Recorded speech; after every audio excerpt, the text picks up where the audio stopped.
사파 여행을 오게 되면 계단식 논이 펼쳐진 곳에서 트레킹과 고산종 마을에서 홈스테이를 하면서 자연과 순수하며 녹아드는 것은 당연한 것이고, 또 하나 산에 오르는 비용이 비싸기 때문에 망설여지기도 하는 판시팡 마운틴.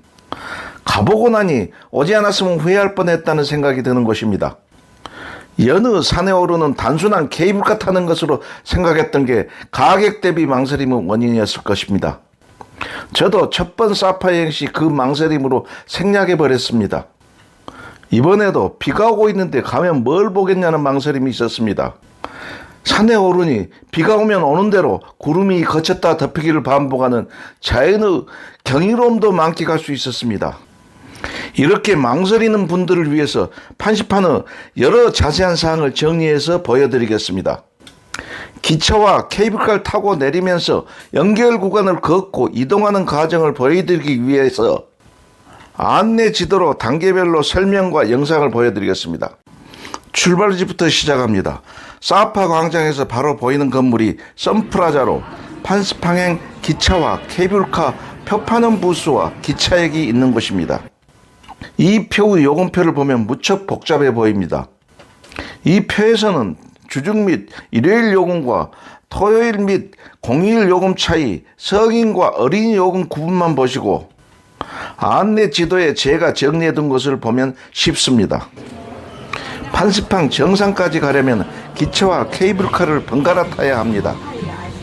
굳이 걸어서 가겠다는 경우 말고 일반적인 경우는 첫 출발 기차 왕복, 케이블카 왕복, 마지막 기차는 올라가는 것만 구입하고 내려오는 것은 걸어서 구경하고 내려오는 코스입니다. 평일 요금으로 성인 1인 합계 113만 동, 약 6만 원입니다. 혹 3,000m가 넘는 고산으로 힘드신 분은 내려오는 기차 12만 동을 추가하시면 됩니다. 여기서는 카드 결제도 되니 굳이 이 비용 환전하시지 않아도 됩니다. 만일 호텔에서 예약하려면 현금을 요구하는 것을 참고하십시오. 처음 출발부터 단계별로 안내 지도를 가지고 영상과 설명을 시작합니다. 부스에서 표를 구하면 표 한 장에 계산된 내용이 입력되어 있고 탈 때마다 바코드를 찍으니 잃어버리면 안 됩니다. 티켓 판매소에서 안내 지도를 혹시 못 챙기신 분은 기차 운전사도 가지고 있으니 부탁하시고 한국어판을 부탁하십시오.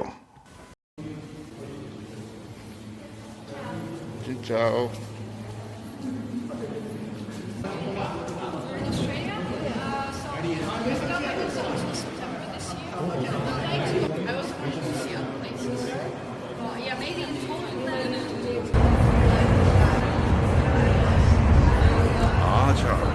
가야 되는구나.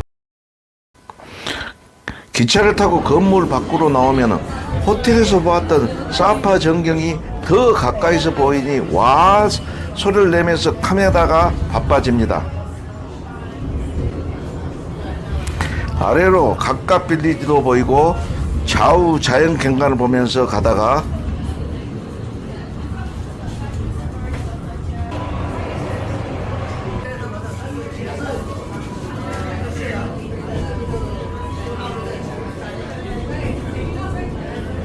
모노레일 하행기차와 교차 지점을 지납니다. 이게 정확하지 못하면 큰일 나겠죠. 이곳이 기차의 정확히 절반 지점일 겁니다. 안내지도 5번역에 도착합니다.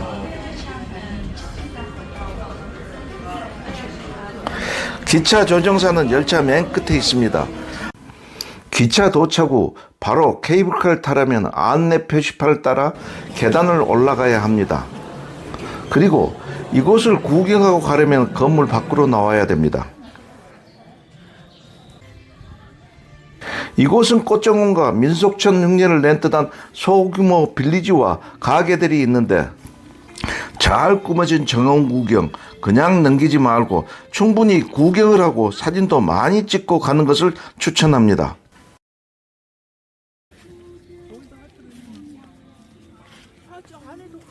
물론 내려오면서 들려도 되는데 내려올 때는 변화무쌍한 정상의 날씨에 엉망진창이 되어 사진빨이 잘 안 받을 수도 있고 기차와 케이블카를 타도 연결 구간을 제법 걷게 되고 특히 내려올 때 걸어서 내려오다 보면은 피로가 쌓이니 이쁜 꽃 감상의 여유가 사라질 수도 있습니다.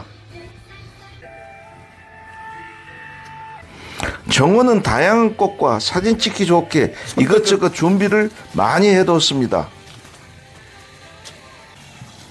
특히 여성분들이 무척 좋아합니다.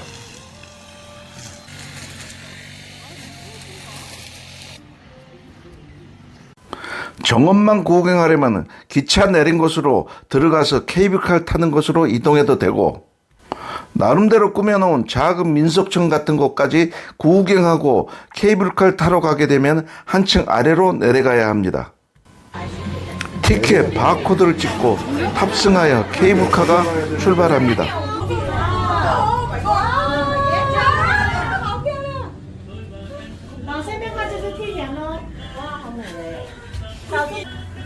비가 오는 관계로 아픈 빗방울 때문에 보이질 않는데 출발 후 1, 2분이 지나니 좌우 뒤에 계단식 노루 장관이 펼쳐집니다.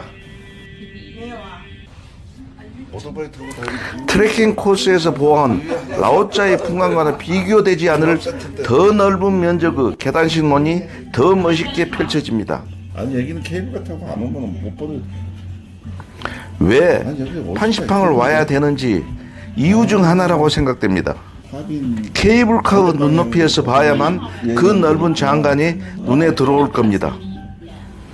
라오짜이 반대 방향 탁박 방향의 경치가 보이니 사파 일정으로 라오짜이 트레킹과 판시팡 일정이면은 사파 관광이 정리가 될 것 같습니다.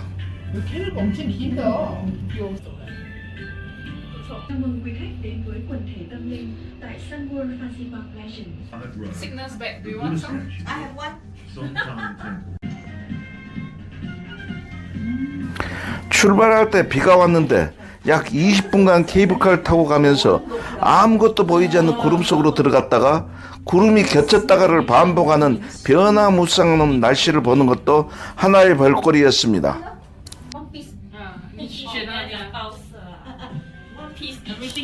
케이블카가 도착합니다. 19번 케이블카역에 도착하여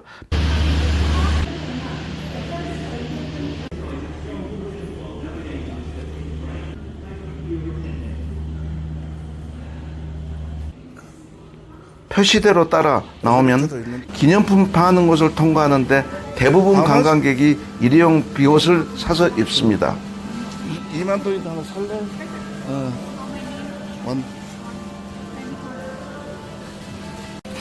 한 개에 2만 동 비싸지 않은 가격이니 사서 입고 계단을 올라가 다음 기차 타는 곳으로 이동해야 합니다.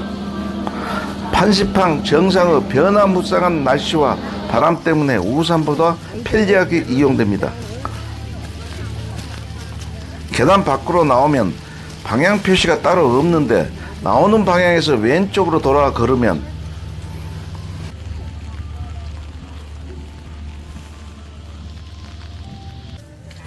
위에 절이 보이고 여러 계단을 걸어 올라가면서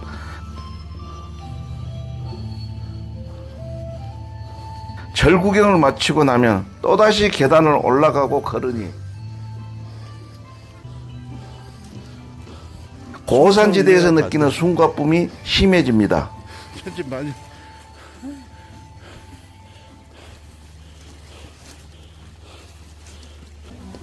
딱 그때쯤 산악기차 매표소가 나옵니다.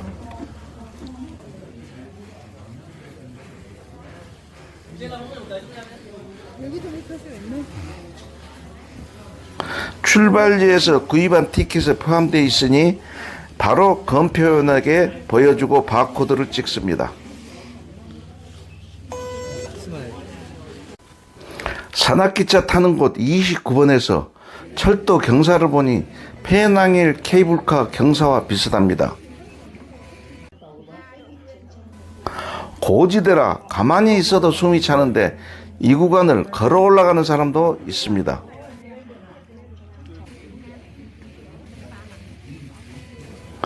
짧은 구간이라 기차 크기는 적은데 사람이 빽빽이 타고 갑니다. 잠깐이니 큰 무리는 없습니다. 기차에서 내리니 밖으로 또 계단을 올라가야 합니다.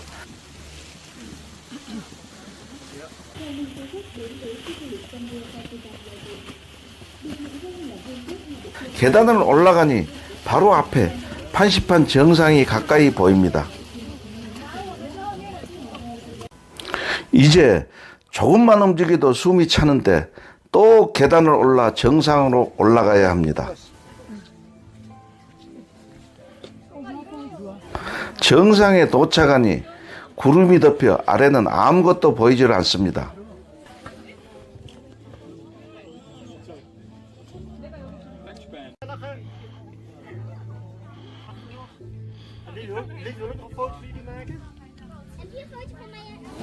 몇 개국 국기도 준비되어 있는데 태국기는 없었습니다.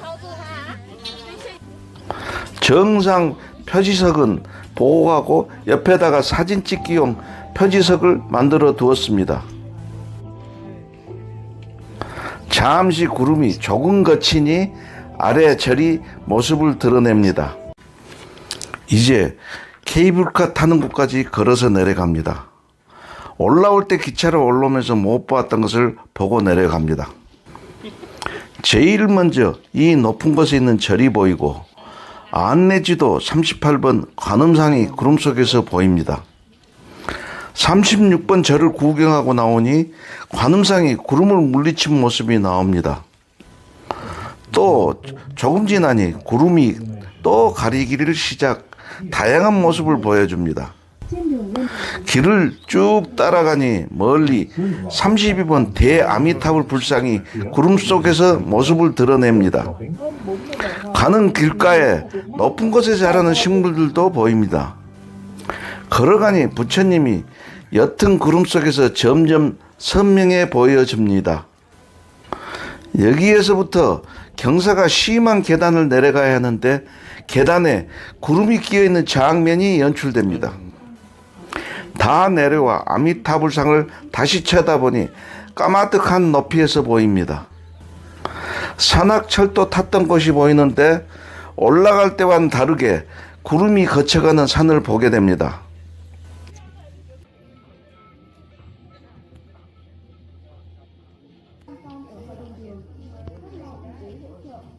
아미타불 부처님을 다시 한번 올려봅니다. 케이블카 타고 나왔던 곳에 도착하니 올라갈 때 구름이 거치고 맑게 개인 판시판 산의 전경을 보여줍니다.